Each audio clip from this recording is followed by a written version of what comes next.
Those myths solved. Let's solve some myths on buying or leasing a car. Now, here with 3 tactful tips is our resident money honey, Richelle Shaw. Even though those beauty tips had you laughing, right? I snorted at one point. I'm so glad I wasn't on camera. That's so not attractive to snort on camera.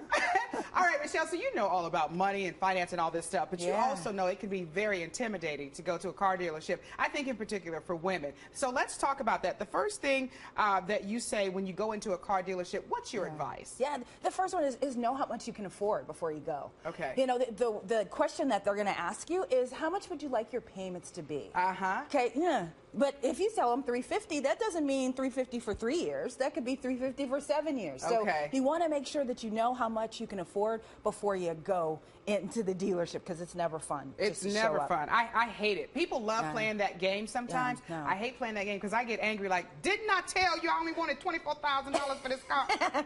Okay, now, number 2, you say get your financing first. I think that's great advice. It is actually, if you know the mechanics of what happens at the dealership. So, you know, I teach entrepreneurs how to make money in my day job, right? Okay. So how the car dealerships makes money is not by the cost of the car.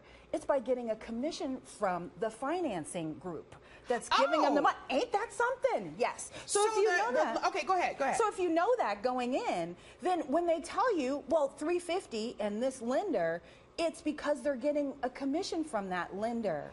I see. Okay, they're not getting the commission from the dealership itself. It's from the lender, and that's going to be a chunk of money, right? Correct. Okay, here we go. So if you have your financing first, then you don't have to play that game because you already know how much it's going to be. That's going to make them mad because you just cut into their commission. Oh, they have the face when you get there and you say you have right the face, they go...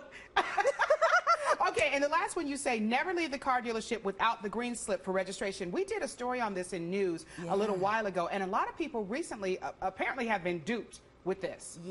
Yes. What happens is once you love the car, you drive home with the car, you set your stations in the car. Oh, yeah. If you don't have the registration slip, then they can change the deal. And so what they do is they call you and they say, hi, Monica, you know, your credit wasn't so good, so that lender said no, and we can still let you keep the car, but it's going to be $50 a month more.